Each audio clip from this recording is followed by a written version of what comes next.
Welcome. My name is Paula Santos, and I am the Senior Manager of Learning at Intuit, the Center for Intuitive and Outsider Art. We are joined today by Arkee Chaney, an artist who I've gotten to know over the past couple of weeks, who was just sharing with me that he has been a lifelong artist. We know Arkee through several people who have helped us put this talk together, such as Wendy, who is in the room with Arkee here. And we know about his work, especially when he was in prison and really working on his artwork.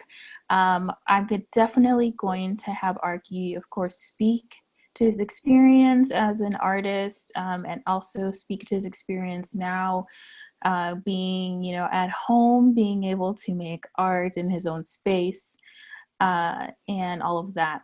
Just to give you a little bit of a sense of our format, we will begin talking as we are now, and then I'm going to share some of the artwork that Arkee shared with us that he'd love to talk about and give us a lot more details on. And we will have time for questions. If you're new to Zoom or not that familiar with it, there is a feature called Chat where you can type in any comments or questions that you have for me or for Arkee, and Lindsay and I will make sure that we capture that in our conversation as we go along, or towards the latter part of our talk when we go specifically to questions. So feel free to participate in that way as well. So Arkee, with that introduction, I'd love for you to talk to us about your journey as an artist. How did you come about this realization about yourself, and what are some of the things that you have learned in your journey as an artist? Well, like I was saying, I learned how to draw by putting a lot on paper, and when it melts, I wipe it off and use it for tracing. And I trace newspapers, magazines, whatever. And after a while, after doing this for so long, I was able to draw without tracing. And my teachers, they used to keep me after school to draw pictures for the windows, pictures for the board in the hall, and I enjoyed it because I liked the attention that I got for creating them. But I didn't really like school. I'm just going to tell it like it is. I didn't like school, but the only reason I went was because I was able to draw. But I would play hooky, what we call hooky, and my mother used to bring me to the school, sit me down in the class, and tell the teacher to keep her eyes on me. And when she leave and they have recess, I leave. But the reason that I didn't like school is because my father's name was Mabel Chaney. He was a preacher, Reverend Mabel Chaney, and I was a junior. And Mabel didn't work too good for me when I was in school. I had to fight just about every other day, every day, because of the name. Mabel set the table, don't forget your red hot peas. And when they did it, the fight was on. So it got to the point where I started ditching, not going to school, and hooking up with the wrong kind of guys because they wasn't going to school neither. And we all get together and do something crazy, go in the store and steal something, popcorn or whatever. But that's how I learned how to draw. I learned how to draw before I learned how to paint. I didn't know how to paint, period, but I knew how to draw. So, and I enjoyed it. Yeah. Arkee, so in the images I'm going to show, you have a lot of paintings, a lot of ceramics. At what point did you start doing ceramics, and at what point did you begin painting? I started doing ceramics at a prison. Uh, and the way I started doing it, a guy by the name of Chili, he was a friend of mine, and I told him, I said, hey, man, I can't, I was at Stateville. I say,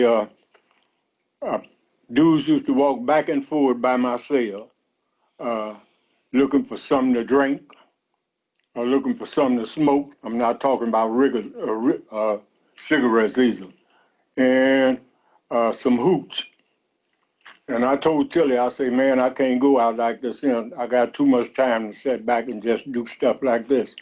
So Tilly told me, why don't we join the art room then?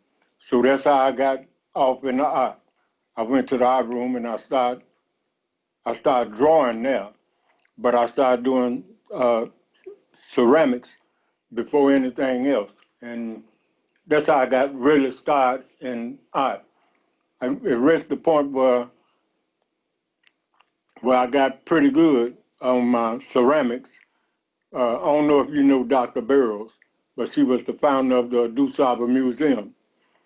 She used to come to Stateville once every week to help dudes who was locked up. So one time she came and she was standing by me watching me while I worked. And I was doing some ceramics. And she said, do you want to get in my class? I'm getting ready to start a class here, and I want to get people's names who want to join it. At first, I told her no, because I was too busy doing ceramics. And so she convinced me to come to her class, and she started bringing me some brushes, paint brushes, some paint. She brought me some oil paints. I didn't like oil paints at all. I told her I don't like these because it takes too long to dry and it get all on all the stuff in my cell. Then she brought some watercolors. Watercolor was cool, but I wasn't too crazy about it. And then she brought me some ceramics, and I fell in love with ceramics. That's the paint I've been using ever since this happened.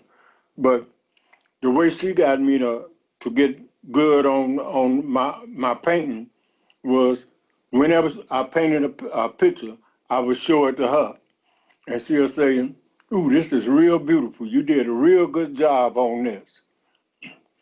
And I knew that it wasn't all that good, but she made a big thing out of it.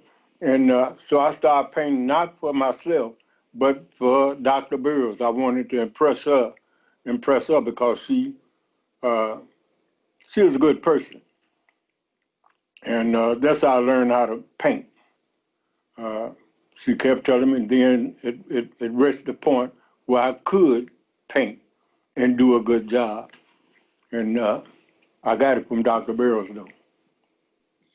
Thank you so much for that great introduction to really what has been a lifelong practice for you as an artist, and Dr. Margaret Burroughs being such a figure for you that encouraged your painting. So Yeah. I'm going to now share my screen so we can look at some of your artwork, and you can talk to us in more detail about your motivation for your work and the types of subjects that you have painted while you were in prison, and then also now more currently that you are out of prison. So let me share my screen quickly.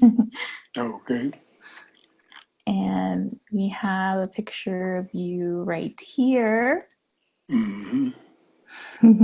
With one of your abstract paintings. Yeah. That's one of my not so good. I'm not too crazy about that one. But some people like it. I don't just like all of my stuff. I like some of my stuff. I like the majority of my stuff, but some of it I don't really like.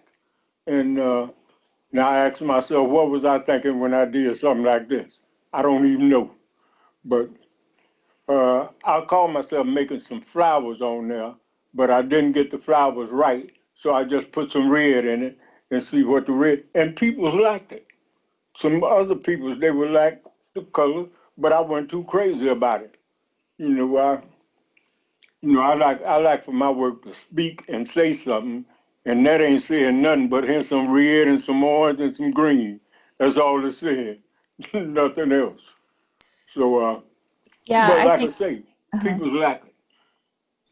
Yeah, I think right before we got ready for this talk, I thought it was interesting how you were saying like, "Oh, there are better paintings. I have better paintings," and we'll get into that. But so the first couple of paintings we're going to look at are these two here. And Arkee, can you tell us a little bit about the subject, the people who you're painting here, the reasons why you decided to paint these two subjects? They just appealed to me, and I like the way they look. Actually, it was one.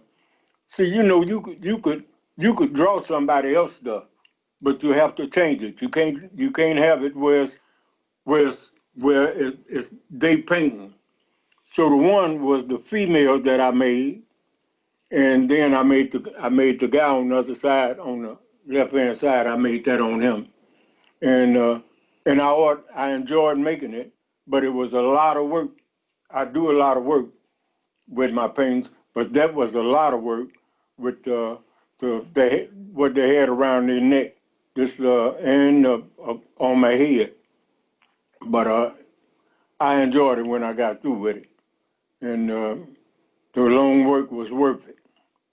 The other one, uh, I can't remember. I did that about 8 or 9 years ago, maybe even longer.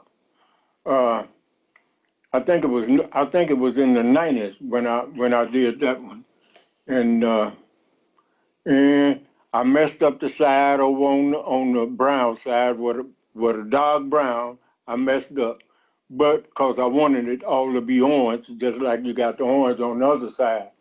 But it turned out to be so right with the brown on it, until because it gives it alternates the paints that's on it. So then I decided to keep it on there and to keep his mouth like it was sewed up, be quiet, and but I enjoyed it, and everybody who asked me about it enjoyed it too.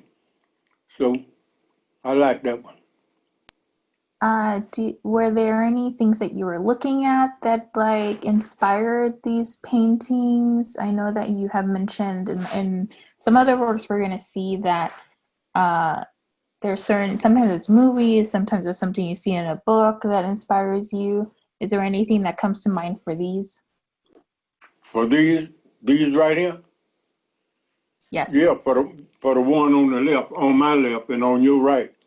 Uh, yeah, I saw a book that inspired me for the one, and then but I put two in there. I put another one in, and the other one, I don't remember how I came about painting that.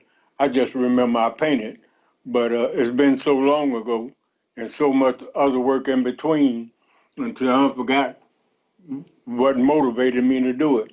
But I believe I liked it doing it. Right. Let Yeah. me go. Sorry about that. Uh, Let me move here. So here we have a couple of works. One that very, very clearly shows a little bit of life in prison, and you were sharing a little bit about this before when we were getting to know each other a little bit. Can you tell us about, especially this one here with the cells? What part? What did you want to share with this work of art? I wanted people to know what you go through in the penitentiary. You don't in most cases, you don't have no privacy whatsoever. You got a guy in one of them who's taking a urine. Uh, then you got the other one on the other side sitting on the toilet stool.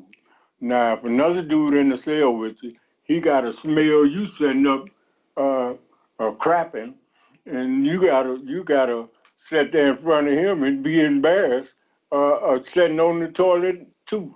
You know, it's just embarrassed.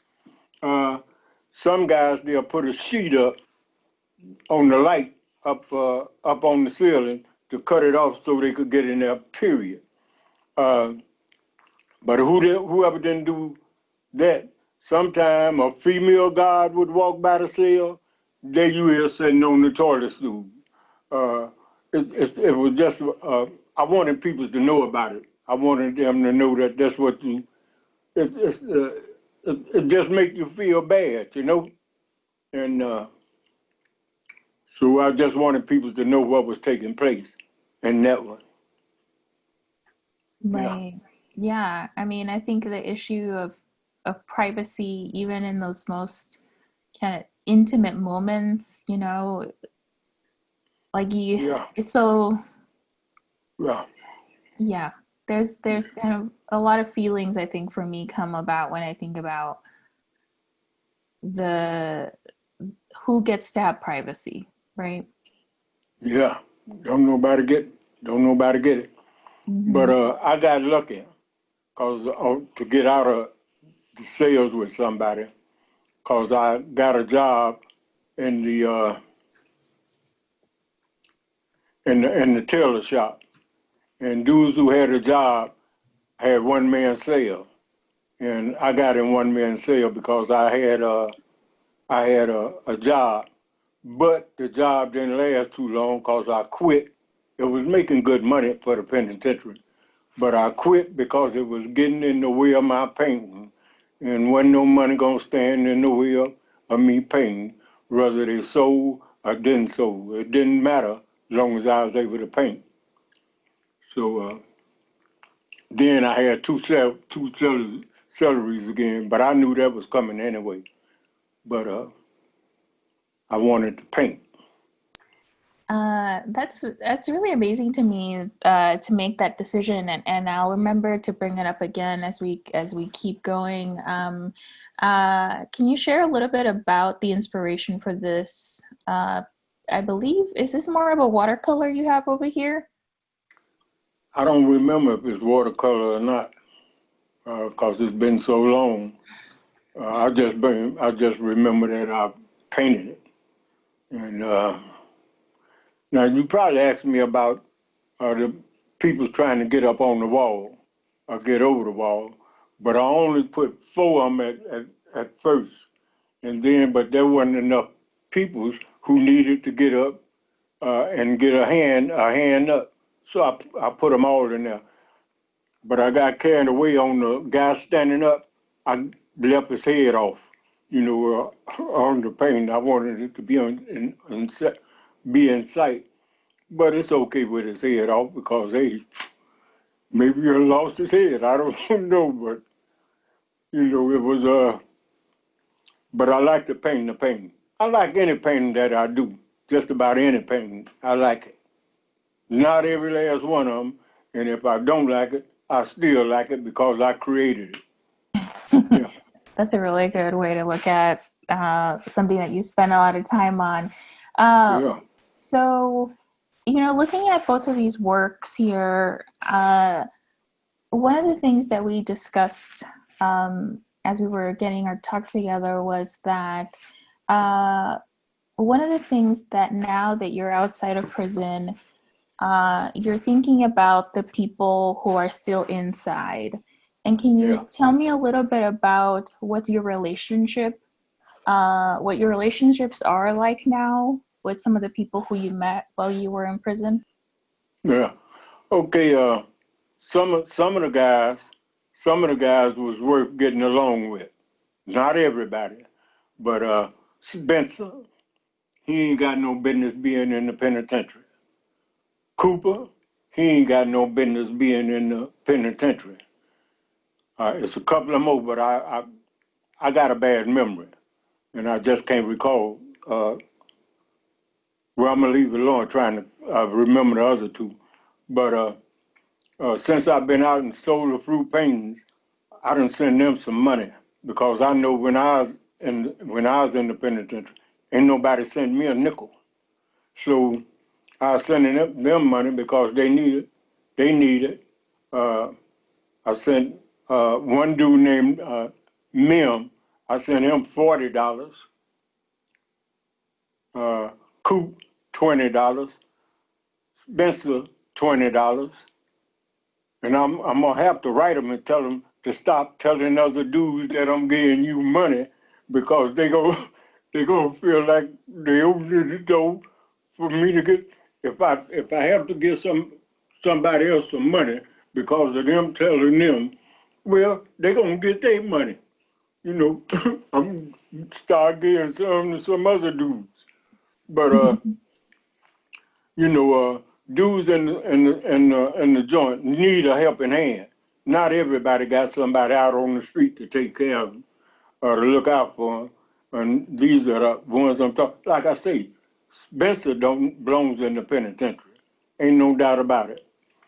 Cooper don't belongs in the penitentiary. All he do is education. The way I feel about painting is the way Cooper feel about education, and I respect him for that.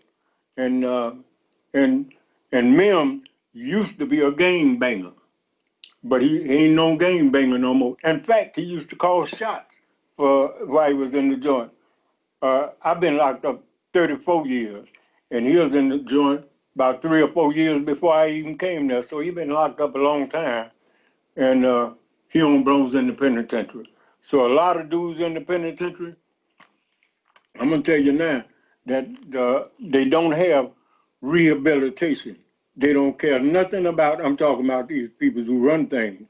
They don't care nothing about rehabilitation because if they did, it'll be quite a few people out of the penitentiary, especially Kent, especially Spencer, and especially Mims and the rest of these guys. I know, and believe me, I don't in prison. I didn't mess with anybody that didn't have something uh, something good about themselves. I ain't no angel or nothing, but just people that don't go around creating problems, saying stupid stuff out their mouth, or doing something dumb.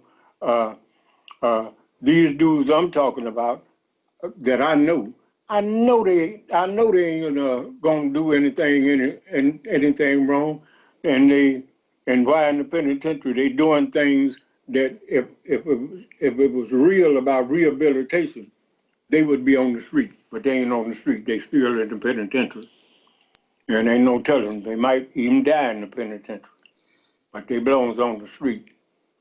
Yeah, I mean, Arkee, I think that what you're saying, I mean, you were able to leave prison, and many of the people who will not be able to do that. And what you're talking about right now about prison and rehabilitation, I think, is something that a lot of our city, but also our country's thinking about.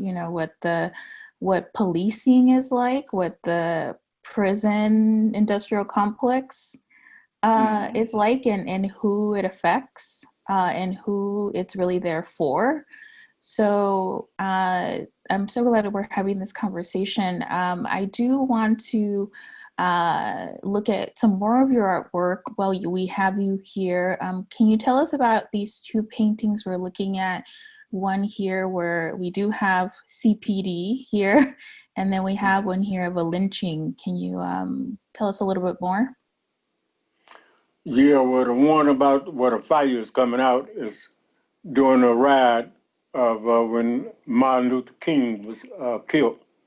And down on one of the papers, it's mentioned about him being killed.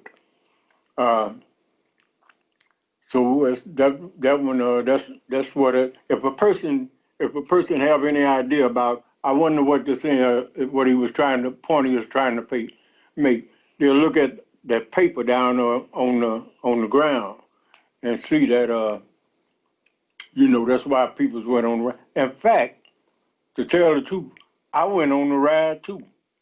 But I'm just being truthful. I didn't. I hate to say this, but I didn't care about King. I cared about breaking the windows in the grocery store and getting.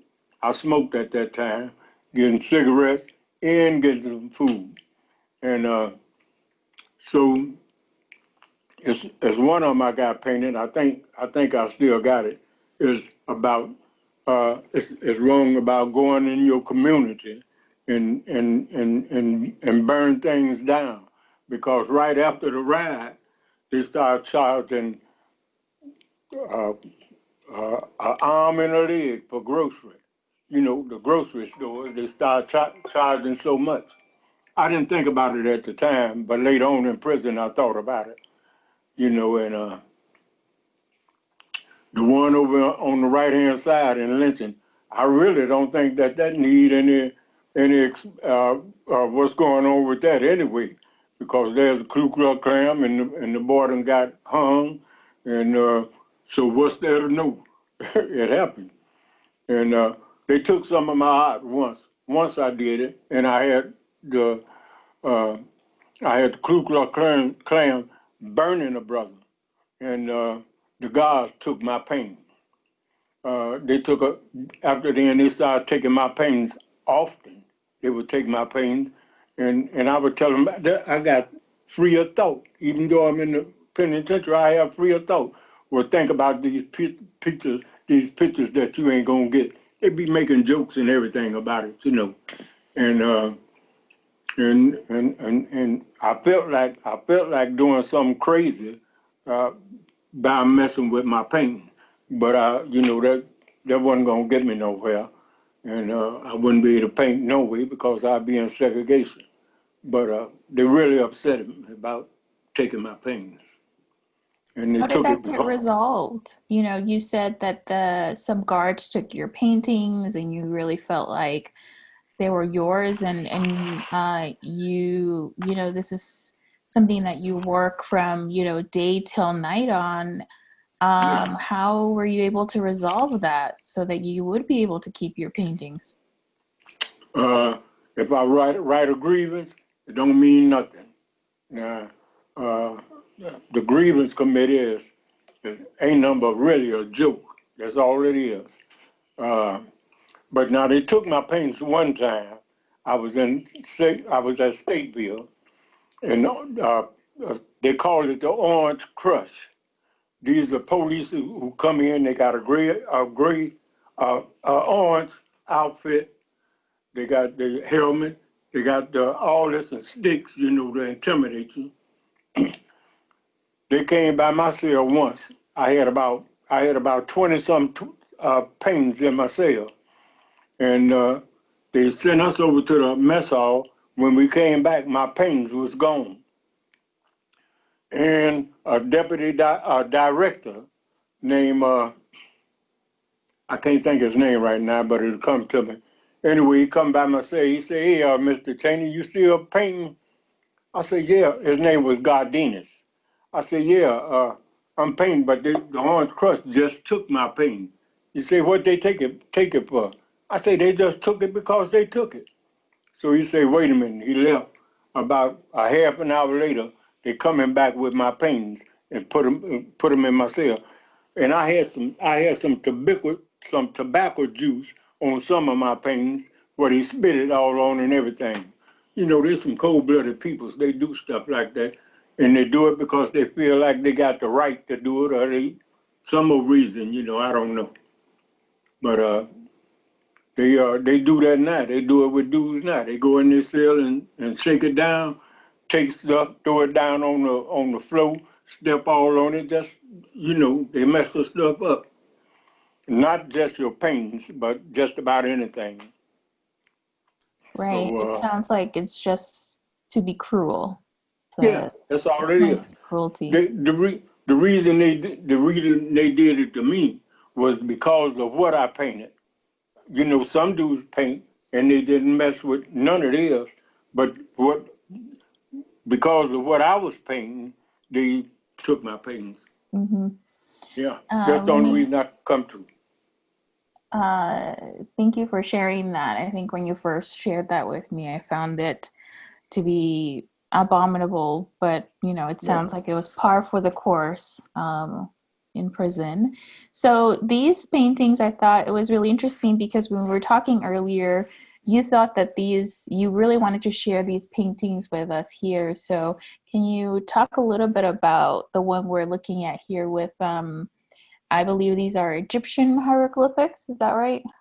yeah, yeah. I got writing out of a book, uh, and then I say, well, don't nobody know nothing uh, uh, about uh, gypsum writing anyway. They don't know nothing. So I just made my lines and everything, and just made it look like some Egyptian writing, and that's what people think. Cause the dude asked me, he say, "Hey, Arkee, what did you learn out of Egyptian writing?"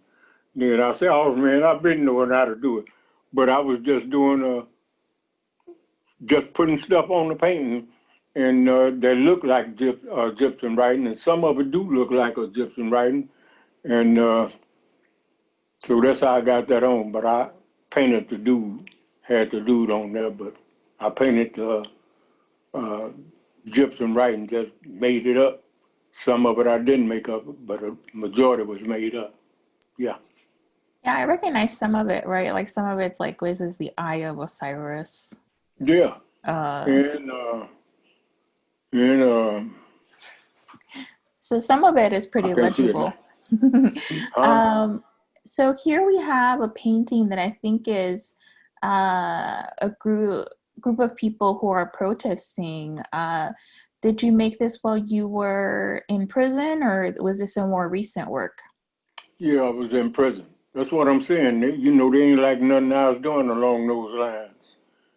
And mostly it was well, it was talking against uh, uh, uh, the penitentiary, but I don't know whoever in their right mind think I'm a right good student to this and stuff. They got to be out of it, So I just uh, painted what's taking place.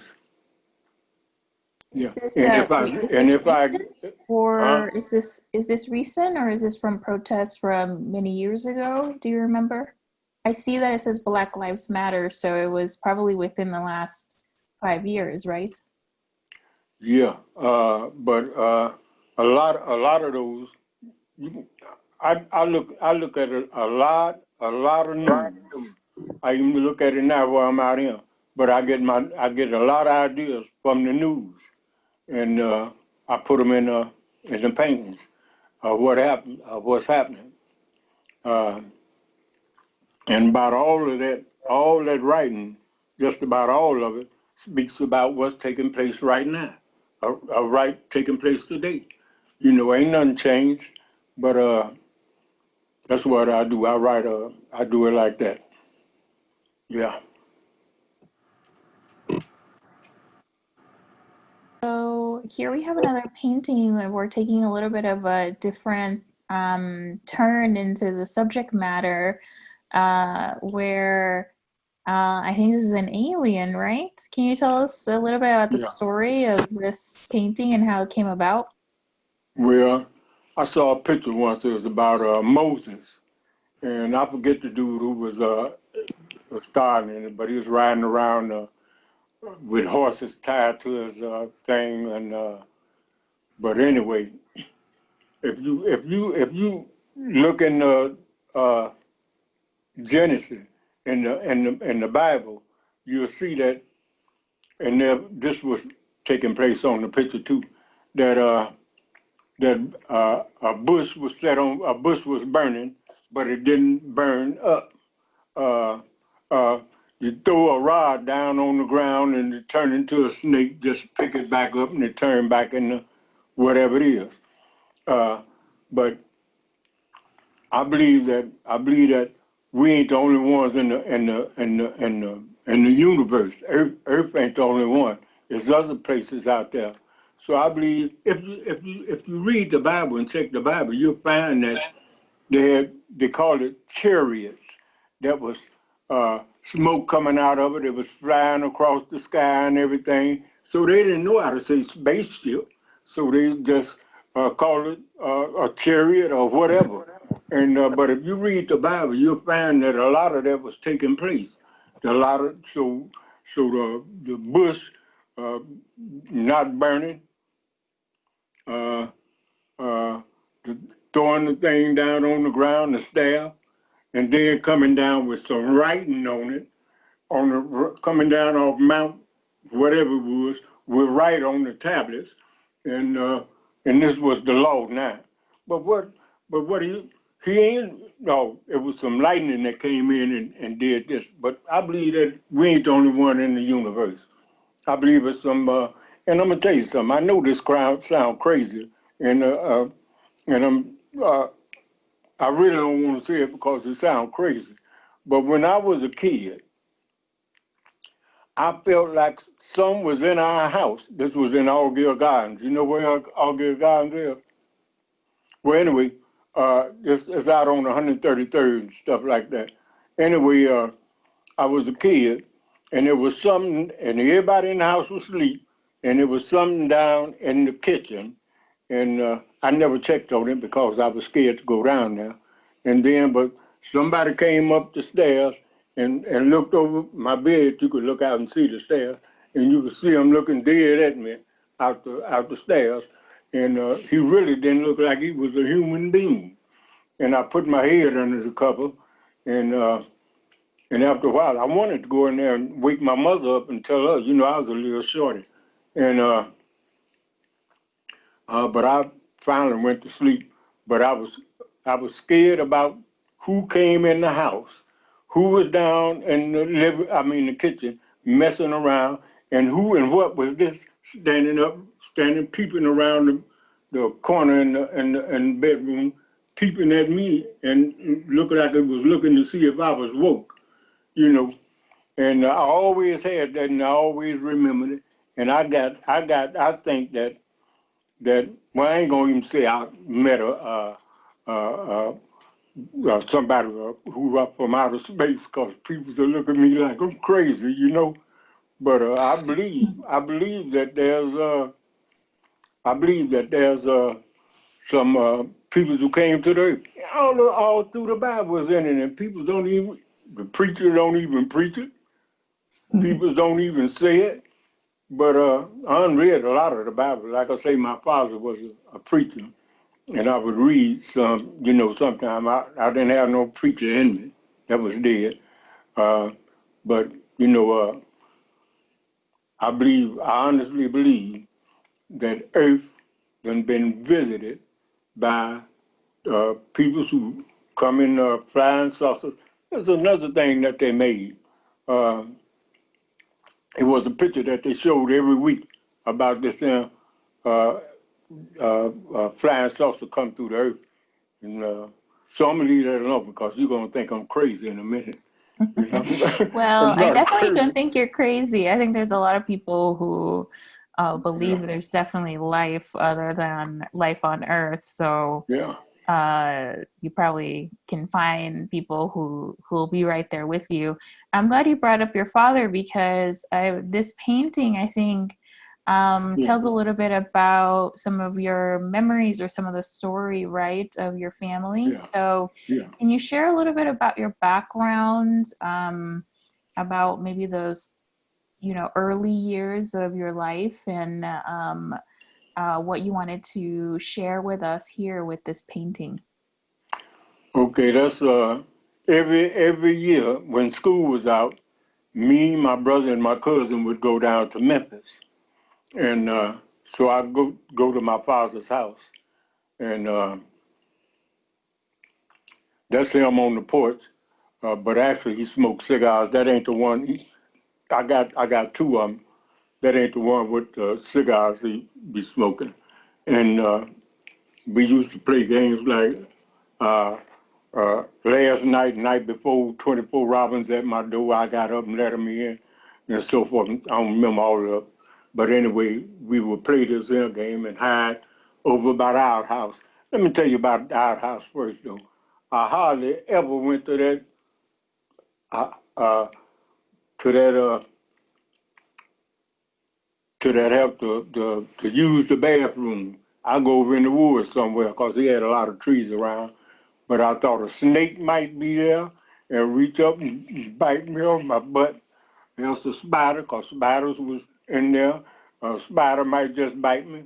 And so I stayed down there about a month and never go to the outhouse. Never went to the, but I done made some ceramic outhouses. I made them from when they made out of ceramics. And I made them since I've been back, since I got my freedom. But the little guy, that's why he used to hide behind that tree, and whoever he gonna get, last night before, and the hogs, and all that. That was my father's house. He had all that, and they used to come up on the hill. He lived on the hill. The rest of the kids would come up on the hill and play. They'll play up there mostly with us because we was something new coming from the south to coming from the north to the south. So they come up and play with us. And we hide all under the house and under trees and slop barrels. And I had a good time when I was there. And one thing about my father, now when I got in trouble with my mother, but out on the street, because I was a young thief, and she'll whoop anything she got her hands on. Ironing cord, a extension cord, a broom, a shoe, anything she got to try to straighten me out, and she would use it. It didn't straighten me out, it just made me a better liar. But she didn't believe what I was saying anyway. But I got in trouble with my father on a number of times, and he ain't never whooped, never lift his hand, always try to tell me to do better and do, this or that better. And I had his car once. He had his car down at the bottom of the hill, and I went down and I tried to start it, and I started messing with his. It was a stick car, and it broke some on the inside of it. He ain't do nothing. I was looking for the whooping then, but he ain't do nothing. He just took it over there and fixed it, you know. And I respected that, but it ain't stopped me from doing crazy stuff because it was too deep in me. And but he would come to visit us every now and then from Memphis, whenever they having a get together, all the preachers, and he'd stop by the house and he'd stay over there with us. But that was my father, Reverend Chaney. Yeah. But the reason that my mother left Memphis when she did is because my father was, you ever heard this song about Papa was a Rolling Stone? Wherever he laid his hat was his home. That was my father. It seems like that's the name they gave him. Because any woman that he knew, that he knew, watch it. And so my mother wasn't going to put up with it no more. She brought us to Memphis, brought us to Chicago from Memphis. Yeah, and well, it's interesting about Chicago is that there was, this migration from the South to Chicago for a million reasons, your mother had her particular reason, but that, that migration is one that really formed our country. So I really love this painting because the more I look at it, the more playful it looks, with all the kids who are hiding and then all of these animals in the front. It really gives you a sense of the summer, and that kind of like the endless day, like these long, endless summer days. So I'm going to transition because I think here we're beginning to look at the work that you started making once you got your freedom, right? These are some of the works that you have made now that you're out of prison. So tell me a little bit about this work here that has such a striking sky. Well, that's a different planet. Uh, Actually, I made this from the original. I made my original, and I couldn't think of nothing else to paint, so I made uh, uh, uh, a different world #2, and so I got two of those. But I try to make it a habit not to make two pictures, not the same, because like I said, there's Picasso, he got everybody trying to make a Mona Lisa, uh, uh, but it's about 200 or 300 Melissa. What's that name? Mona Lisa? Yeah, it's about quite a few of them out there, but although it's so many of them out there, it's only one. They could call all them other Mona Lisa, but it's only one Mona Lisa. And that's what I be wanting to do with my painting. I want it to be only one of whatever I paint. I could change it around, but still, it's still one. It's one. And so that's one. This one was made after I had did a different planet. Cause like I say, we ain't on just one planet, and ain't no telling what they look like. They might even look like that, exactly like that. I don't know, but it's it's the second one. So, Archie, I want to get a little bit into your process when you start painting. So, when we were talking about your work, especially your abstract work, um, I found it actually incredibly fascinating that you begin working on a painting and you don't stop working on a painting until it's done, right? Yeah. So tell me a little bit about um, how you make your abstract works. Like, what are you thinking? What are the decisions you're making? And here we have two examples that you have made more recently. Well, a dude named Ford. His name was Ford. He was at Stateville, and he used to come up with all kinds of crazy looking stuff, and uh, and he was selling them because you know they was putting on shows at that time, and he was selling them for $10. And one man bought one of them, and took a picture of it and sent it back to Ford, and it was a $300 picture frame that he had put this painting in.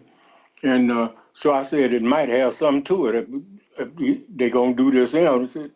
So, but I like to paint what I like to paint instead of just, I do rather than just paint anything. But anyway, I got that from Ford, and I started looking, and what he said he do. He said he'll be walking down the sidewalk, and he might see something that look like design something, and because he always carried a little tablet with him so he could sketch something, and then he'll sketch it out, and when he get to his cell, he'll bring it to life. Uh, so he gave me that idea, and I thought about it for a while. And I lay in my cell, and I look at my pants hanging on something hanging down, and my light is out, and I look and I see something like it just looked like something, and I sketch it out real quick while I'm woke. And when I get up the next day, I set up and I start painting. All I need is just starting out on it, and then the rest of it will come alive itself. You know, I like I did first. I did this lady on it. Then I did the dude with the eye right after her, the black dude with the white eye. And then I just started thinking about what else I'm gonna put on here, and I just put some on it. I put the yellow on it, blue. Then I thought about Trump, and I threw him in there. I don't know what I threw him in there for, but I put him in there. So I just put anything that I think of that become a thought. And we used to say in the penitentiary, a thought. I, I can't think of it right now, but anyway, it was a thought, and uh, so I just put it in there because a thought is the cause of it all. So it was a thought which was the cause of that. So see, if I leave something alone, I'll catch up and it start running, and I'll catch it and I can say what I got to say. But if I try to get it, it'll run away and I can't say it. So yeah, so I thought it's the cause of it all, and that's what happened to him, and that's what happened to the one over here. It was a thought, and I just did it. Thoughts of it all. Yeah. So I'm gonna show a few more of your abstract works here, and let me know which one you want to talk about. So I know that some of these works are on canvas, some of them are on paper. You've talked about how you like watercolors, okay, you didn't like oil paint. Are these acrylic paint? Is that what Yeah, you're using? Yeah. that's what I use, acrylic. Yeah. So when you wake up in the morning and you start working, how many hours do you spend working? Because you said that as soon as you set your mind to making your work, you're not stopping. So tell me a little bit about what it's like to wake up and get to work. Well, I get up and I just start painting, and that's what I do. So, and then so once a job is done, once begun, and I go here, I'm forgetting what I'm using on it. You just move one that I was gonna make a comment on. That one over there, the orange, black, and white. Well, that's sold already. But but uh, that's a that's a man over on your left, maybe on your right. That's a man. You can see him, can't you? And then over on the other side, that's a woman. You can see that, right? So some of the stuff be hiding in it, but it be there. I don't start out to hide nothing, but it just I use the term it come alive. What I mean by come alive is come alive. Not real alive, but just you're alive. Yeah. I'm not saying a real alive. I'm saying that anything I draw or paint is alive, but anything that I don't draw or paint is dead. So it came alive. So I don't know how that one next to it came alive, but it came alive. And so I had to paint it. Sometimes you have to do something. If if if if you paint sometimes you gotta paint it. Otherwise you'll be after it all day. Like you might not know Bill Ryan, but I'm staying with him. Uh, uh, I told him, let me paint this kitchen tomorrow. He said, you want to paint it? I said, yeah, let me do it tomorrow. He said, okay. So then I started painting, and he left, went to somebody else's house for a while, and then he came back about 5 hours later, and I'm through with the kitchen. And he said, man, you was quick on that. I said that I just got to do whatever I'm doing. I got to do it quick, and I'm not satisfied until I finish with it.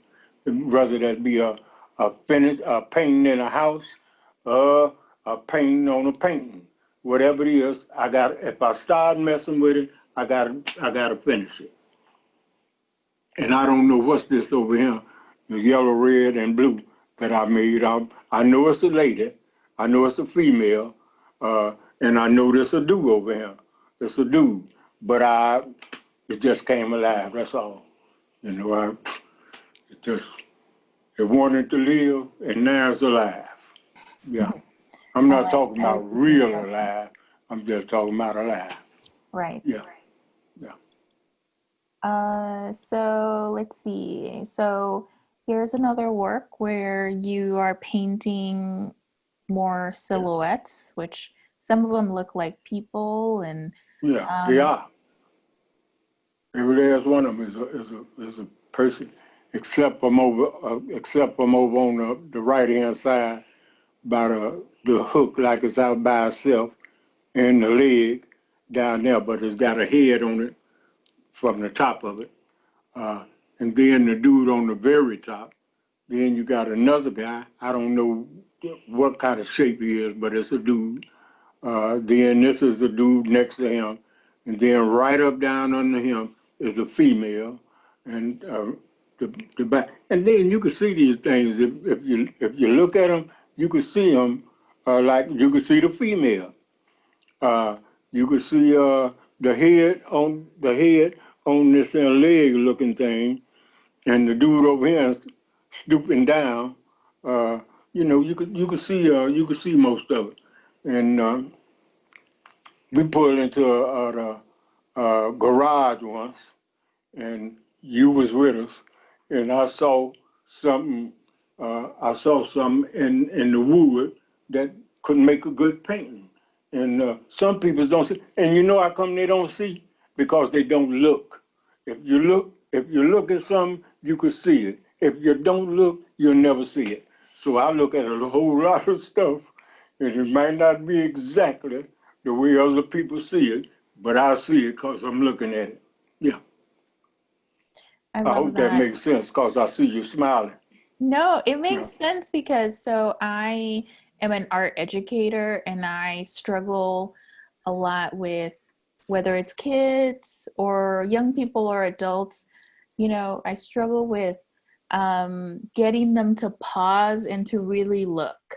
Yeah. Everyone wants to Yeah. immediately know something. Everyone Yeah. wants to immediately know, like, what is this about? What am I looking at?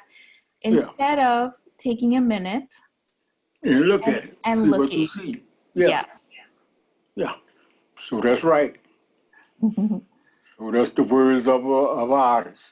hmm I So think here I we have a might couple. use that. Yeah. Hmm. Well, you can't make art if you don't look, right? Yeah. Or else Straight what are up. you making? But Yeah. so here we have some more abstract paintings, and I want to be mindful that we get to some of your ceramics. So let me know. Let's see.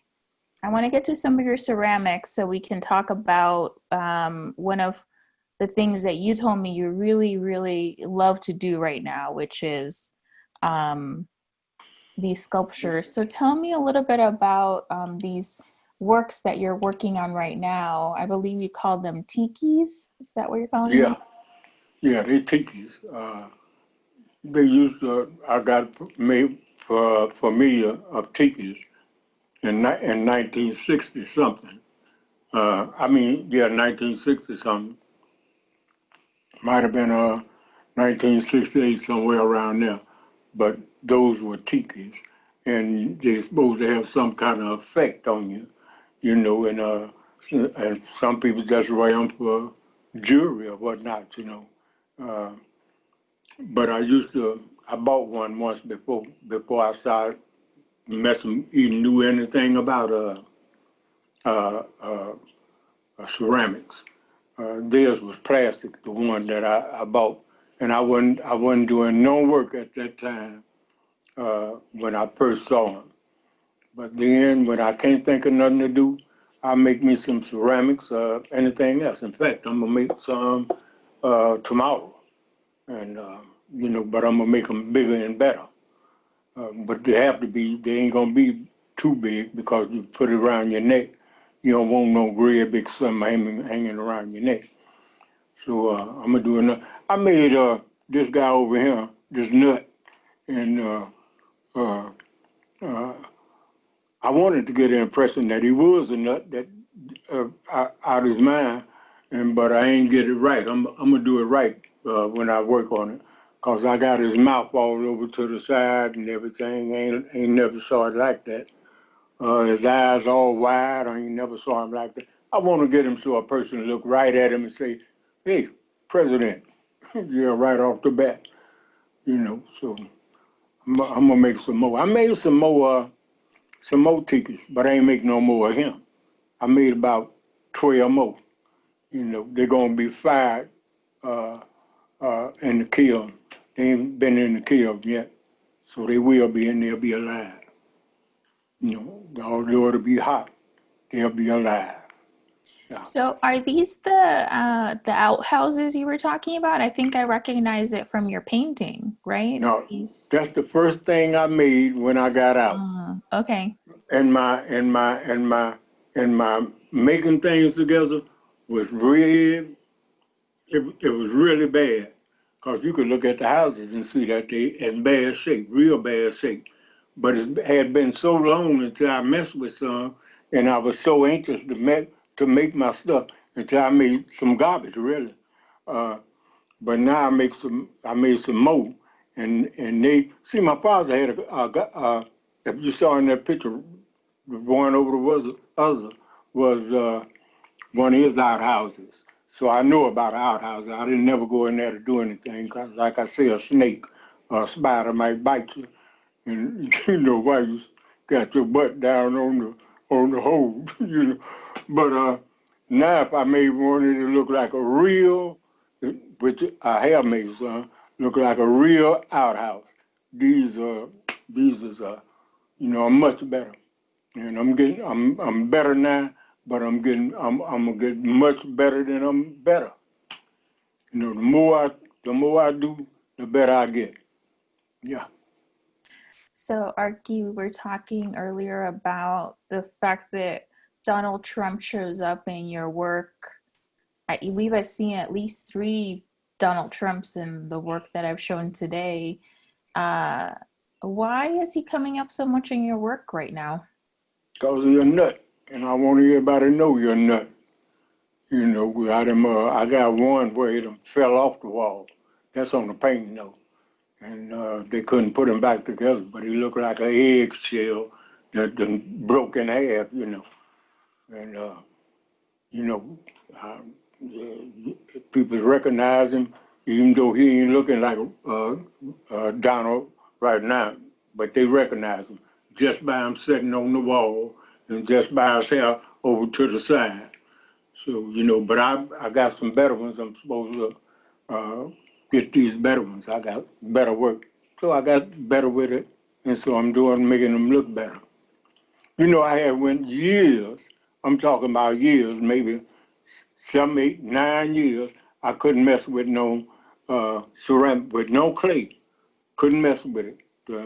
And so when I got out, I was messing with it, but I wasn't what I wanted to be. You know, and even though it looked as bad, you know, I was still making them. I made about 8 of them, and all 8 of them is bad. But I thought I was getting better with them, and they looked it better, but they wasn't what I know I could do. Now I know what I could do, and they'll look just like if a little mouse in a cartoon goes out the house, he goes and get on the stool, 'cause it's ready. It's put together real good. So I got looked at down there on the bottom, the step. I call myself putting the step on there from the step up in the house, but it just looked like some raggedy on it. Then pushed in by the door on it. It looked in pretty bad too. So I don't do that no more. You know, when I do something, it turns out right. You You were know, just a little rusty, a little yeah, I rusty with was the clay. rusty. Yeah, I was. Yeah. So here's some more of the sculptures you're making. Tell us about these. Well, the one over the black and white, that's an African mask.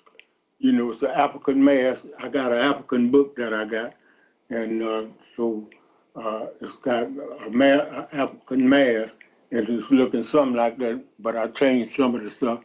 I gave them black and white because you know you got to change other people's stuff. But this book is real old, and But the one on the right, I made him, I put him together. It's a Muslim. He got a kufi cap on, uh, and he's sitting down getting ready for prayer. But that's a Muslim on now. I ain't had him fired up or nothing yet. But when he fired, he gonna be all right. And I got one. I did this in a long time ago when Stateville ceramics was art room was open. I made I made I made a black dude down on his knees. Uh, then I had a earth sitting on his back, and then I had a white guy, but this gonna be Trump when I make another one. I had Trump sitting on top of the world, while the world is sitting on top of the same brother. You know, and I made one. It's not looking perfect, but it looked pretty good. But I'm gonna make another one anyway, cause whenever I make some and it's not made right, one thing happened. I made a falcon, and the falcon, it fell apart because the legs was too heavy for the body. It fell apart. I didn't know that was the reason that it fell. So I made another one.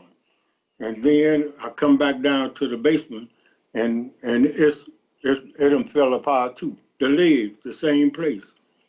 So I cut the legs all the way off, sanded it down where I could stand up by the body and be on there, sitting on the body. But the reason that I did that it was coming apart is why, I don't know, except for the fact that it's heavy on the legs. But I'm gonna make I ain't gonna make no more of that because there's two of them that crip. So that guy don't want to come alive. I'm not saying that I'm spooky or something, but I just say some of my work is alive and some of my work is not. So this one is dead, so he gonna stay dead, and then I'm gonna make another one, but he ain't gonna be like this one, you know. So, Yeah. Arkee, I want to open up the floor to questions. I already have one from William Swisslow, and Okay. he just ordered some of your tikis from your website. So, Okay. in the chat, let Hey, me can I say actually, something? Hey, yeah, of course. we going to get ceramics when we want. Tomorrow. We going to get it tomorrow. So his may be a couple of days late getting to the post office or whatever it is, cause I'm gonna paint all of them first anyway. But he'll get it. He'll get it in the mail. And you say his name is what? Well, William whoever. Swisslow. He's right here. He's in the room with us. Oh, so whoever it is who want a ticket, since he being the first one, I know that it's him, and it'll be in the mail as soon as possible. Yeah. He's giving us a thumbs up. Okay. So his question is, he was wondering if you could speak to whether you liked working with other artists, or you preferred working on your own while you were in prison. Wouldn't nobody teach me nothing. It was two dudes in the art room that dealt with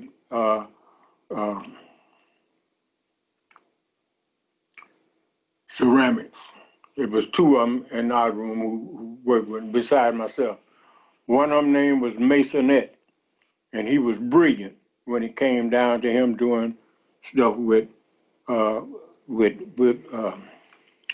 I'm telling you, told you I got a bad memory now, but ceramics, he was real good, but he wouldn't teach me nothing. I wanted him to teach me. He wouldn't teach, because the reason he wouldn't teach me is because they open up for us twice a year to sell art. And if I sell some art, I'm taking some of his business. The other dude, he wouldn't give me no. The other dude taught me how to make a cup in an ashtray, and that was it. So I kept trying and trying and trying. Some of my stuff would explode in the kiln, and it was in bad business. But eventually, I got good. So I said, since they did that to me, I won't never do it to anybody else. And so if anybody want to learn something from me on art, just come to me and ask me. And if I know, I'm going to show them. And I started teaching at another institution. And I really didn't know how to teach because didn't nobody teach me. And so I didn't know how to teach. So I do come and I go over and then soon watching them paint. I say, oh man, you can't even paint a straight line. What kind of artist is you? But the line is somewhat hard to create.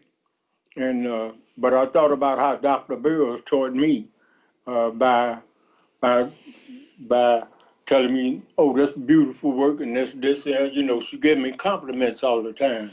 So I started doing that. But the dudes was talking about beating me up. I wasn't worried about that. But I was worried about not teaching them guys correct.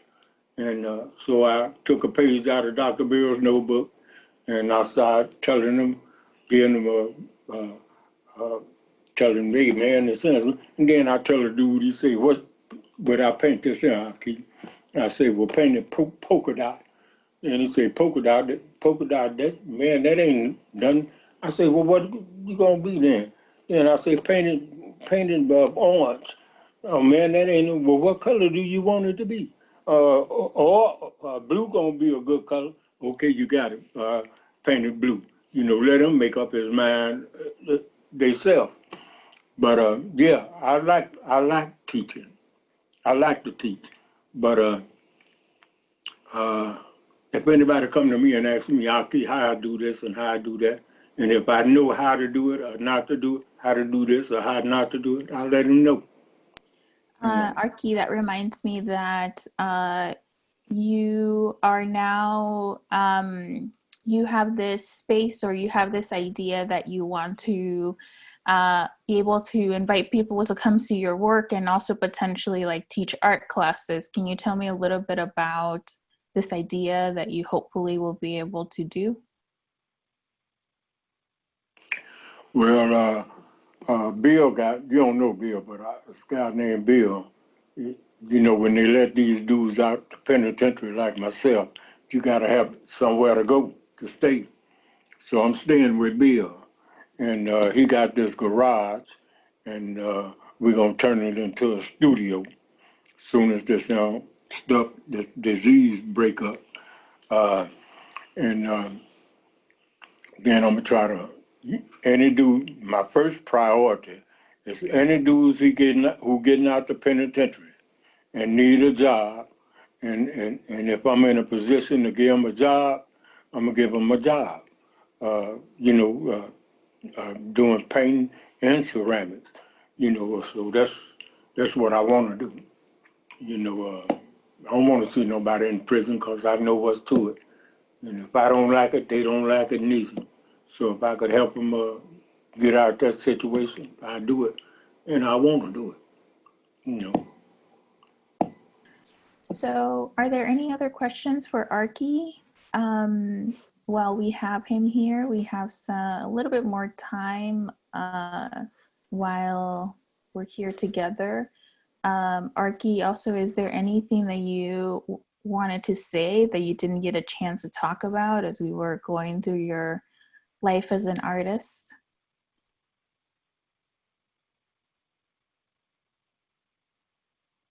Oh, I'm just glad. You know something? I would never be in this position. I wouldn't be sitting in this chair talking to you about art if I didn't know how to do any art. So art pays off. And there are other people who come and getting some some of my art, and they would never be. I would have been out. I would have. It's like my family thought that I would I'd be dead on the street, and after a while I believed them, and they was right. If I had stayed, kept on doing what I was doing, but now I ain't got to do that. Art took me away from all of that, and so I say art done saved me, and and that's what I got to say about it. And I'm gonna keep on creating art until the day I probably die with a paintbrush in my hand. That'd be a good way to die. Straight up. Canvas and straight up and brush.